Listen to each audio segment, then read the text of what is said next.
અરે છોકરીઓ, કેમ આજે અહીંયા ભૂલી પડી? માસ્ટરજી, અમે તમારી પાસે ગરબાની હિસ્ટ્રી જાણવા માટે આવ્યા છે.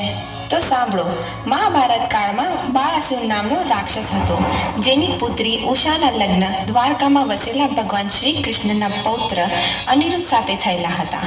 ઉષાએ લાસ્ય નૃત્યની તાલીમ માતા પાર્વતીથી મેળવી હતી, જે ગુજરાતની મહિલાઓને ઉષાએ આપી. આ લાસ્ય નૃત્ય શું છે? લાસ્ય નૃત્ય એ શિંગાર રસ અને પ્રેમ રસનું નૃત્ય છે, અને હવે એ નૃત્ય આપણા લોકપ્રિય ગરબા તરીકે ઓળખાય છે. ઓહ, હવે ખબર પડી. અરે ચાલો આપણે ગરબા રમવા જઈએ.